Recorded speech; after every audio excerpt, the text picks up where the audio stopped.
اگر آپ کی فیملی میں اب نارمل بچوں کا ریشو ہے، آپ کی کزنس میں، آپ کی بہنوں میں، آپ کے چچا زاد میں اب نارمل بچے پیدا ہو رہے ہیں، تو آپ کزن میرج سے اوائڈ کریں، کیونکہ کزن میرج جو ہے وہ اب نارمل بچوں کا ایک کاز ہے۔ ضروری نہیں ہے تمام کزن میرج میں اب نارمل بچے ہی ہوں، لیکن کیونکہ جب آپ کی شادی آپ کے کزن سے ہوتی ہے، آپ کی خالہ زاد، آپ کے ماموں زاد، آپ کے پھپھو زاد، تو آپ کی جو جینز ہوتی ہیں وہ سیم ہوتی ہیں نا، ایک ہی جینیٹکس آپ کے پاس ہوتی ہیں، تو اس وجہ سے بیماریاں جو ہیں وہ ریپیٹ ہو سکتی ہیں۔ ہو سکتا ہے کہ 2 جنریشن کے گیپ کے بعد کچھ ڈیزیزز سامنے آ جائیں۔ جب کسی فیملی میں کچھ ڈیزیزز سامنے آنے لگ جاتی ہیں تو پھر ہم ریکمینڈ کرتے ہیں کہ آپ شادیاں باہر کی فیملی میں کریں۔ دوسرا ایک ریزن ہوتا ہے اب نارمل بچوں کے پیدا ہونے کا، جو بڑا ریزن ہے وہ ہے فولک ایسڈ کا فرسٹ ٹرائمیسٹر میں استعمال نہ کرنا۔ فرسٹ ٹرائمیسٹر میں بتا چکی ہوں کہ بیبی کا برین بن رہا ہوتا ہے، بیبی کی گروتھ ہو رہی ہوتی ہے، تو اس وقت بیبی کو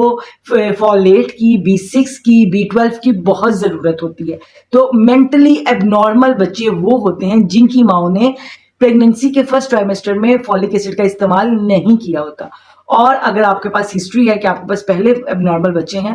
تو آپ بیبی کو پلان کرنے سے 3 ماہ پہلے فولک ایسڈ کا یوز شروع کر دیں، تاکہ اللہ پاک آپ کو صحت مند تندرست بیبی عطا کرے۔